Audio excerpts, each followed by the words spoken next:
Oke, welcome to Total Politik. Jumpa lagi di konten teman mikir dan hari ini gue ingin membahas sebuah isu yaitu somasi dari Menko eh, Maritim dan Investasi Bapak Luhut Binsar Panjaitan kepada seorang aktivis, seorang content creator, seorang pengacara ya yang sangat populer yaitu Haris Azhar yang disomasi karena konten YouTube-nya mengatakan bahwa adanya keterlibatan Jenderal Luhut dan juga Jenderal Bin gitu di balik berbagai macam kegiatan ekonomi ekstraktif di Papua.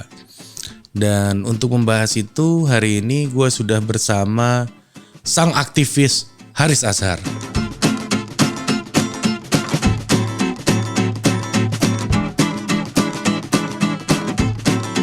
Bang Haris, ini Ya, mumpung gue udah nelpon lu nih Bang, gue tanyain soal somasinya ini sekalian ya, Lord. oh siap. Hmm. Gimana itu? Nah Bang, ini gimana sih sebenarnya lu bisa disomasi gitu, padahal kan ada data-datanya, gue lihat kan lu mengutip data apa Jatam atau apa gitu ya, lembaga hasil kajian kan, itu Iya, kenapa betul. eh, tiba-tiba ada somasi gitu loh Bang. Lu kaget nggak? Maksud gua ini tiba-tiba aja atau memang ada pemberitahuan dulu atau gimana sih Bang? Enggak, tiba-tiba disomasi aja. Ya, gue sempat tahu beberapa jam sebelumnya sih bahwa gue Hmm. mau disomasi gitu. Nggak ada komunikasi Tapi ya udah, informal dulu Bang? ya komunikasi informalnya dikasih tahu aja bahwa lo kok begini gitu dari si Jody itu. Hmm. eh, Simpelnya gitu ya. Hmm. Meaningnya tuh, nih bos, gue udah bikin pernyataan nih di kompas.com nih. Gitu. Oh iya nggak apa-apa gue bilang.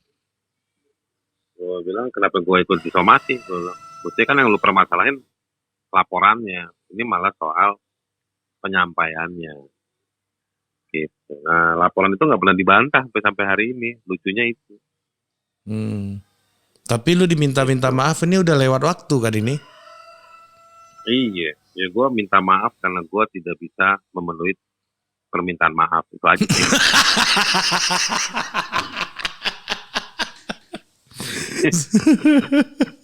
Nah, Itu gue disuruh minta maaf. Gue kan lagi membuka wacana, Hmm. ya kan membuka wacana. Ini ada temuan. Karena gue ini yang paling penting kan soal isu soal Papuanya Pak. Hmm. Kita kan tahu kondisi Papua tuh gimana lah. Lalu di bawah standar dibandingkan Indonesia, wilayah Indonesia yang lain. Hmm. Jadi begitu ada report seperti ini, menurut gue ini penting untuk dibahas. Gitu. Jadi emang gue lebih khawatir bahwa ini sebetulnya apa ya, cara-cara untuk membungkam kita membahas soal Papua. Gitu. Kita kan tahu ya semua orang yang ngomong Papua itu pasti ya gitu deh. Teman-teman Papua tuh kan kesian ya, yang rambutnya keriting kulitnya hitam tuh apapun kegiatan bentuk ekspresi mereka tuh pasti mereka dikena Ya tapi stigma lah, fitnah lah, serangan lah, larangan. Tapi Gitu. judul ini lu agak ngeri juga sih Bang. Lord Luhut dibalik relasi ekonomi ops militer Intan Jaya.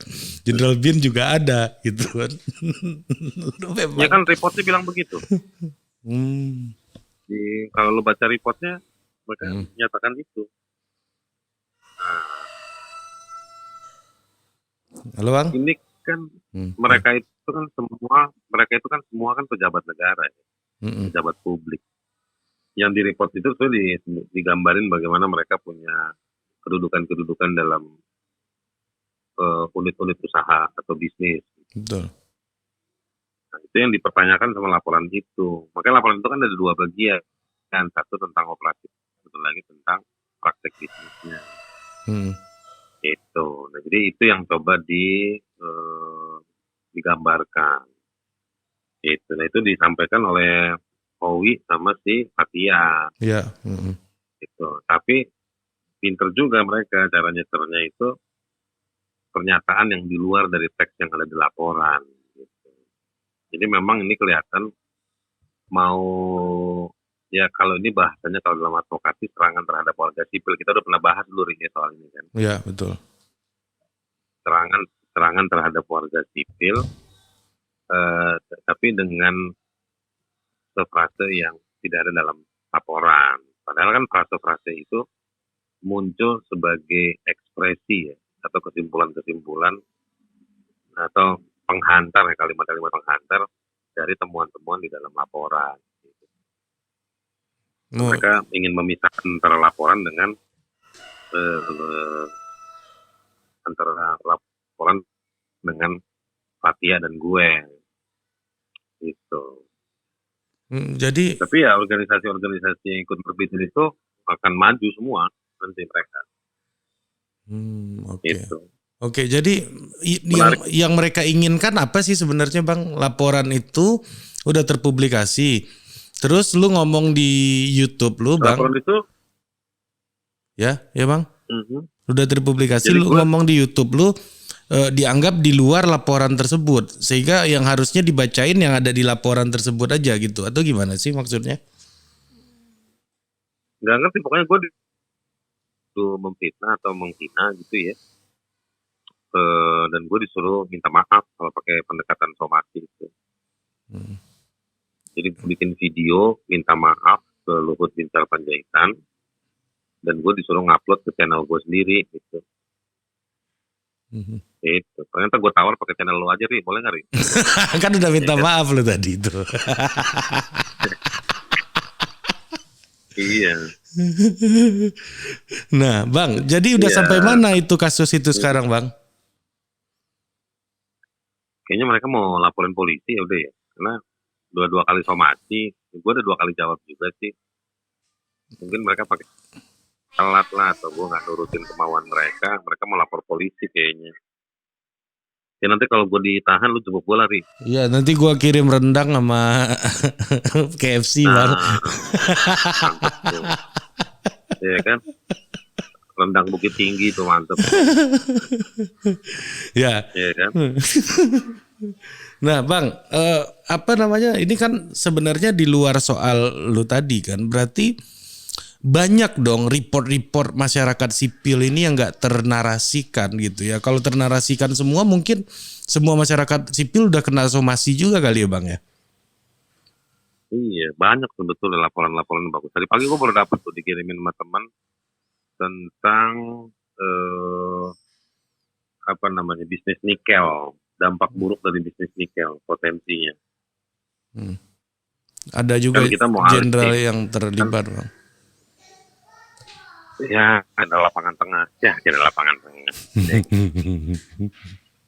Gimana Bang temuannya Bang? Gue belum baca. Gue liat judulnya menarik, terus gue minta temen untuk kirimin, udah dikirim sih. Kan mau ada ini kan, ke depan kan mau ada alih sumber energi kan, di listrik. Kalau listrik kan berarti butuh lithium itu kan bahannya nikel kan gitu. Kan lucu nih mau ngelistrik gitu dalam rangka green, tapi bahannya adalah nikel yang cara ngambilnya nggak green kan, lucu. Itu. Iya. Nah, gue mau baca laporannya, pasti banyak kok laporan-laporan yang sebetulnya bisa mengobrak-ngabrik posisinya orang. Ya. Nah, Bang, terkait itu lagi Bang soal kemunduran demokrasi. Lu kan sempat singgung di WA sama gua kemarin, Bang. Ya. Jadi declining gitu. Jadi gua baca beberapa report yang terbaru tuh Larry Diamond nulis bahwa ini bukan pedagang intan ya Larry Diamondnya, ahli politik gitu. Nah, dia bilang bahwa memang ini tren dunia Bang, ada democratic backsliding gitu. Dan banyak negara-negara di dunia yang makin gak demen sama demokrasi gitu loh Bang. Nah gimana menurut lo Bang? Itu benar itu. Gue juga dapat analisa atau statement-statement itu sejak 3-4 tahun lalu. Jadi popular politik itu memudahkan orang untuk duduk dalam kekuasaan. Jadi dalam demokrasi, karena ada popular politik itu, dia nyewa konsultan, Hmm. dia banyakin uang, nyewa konsultan, mobilisasi. Jadi langsung orang butuhnya apa, langsung diberikan. Asal lo vote gue, pilih gue gitu.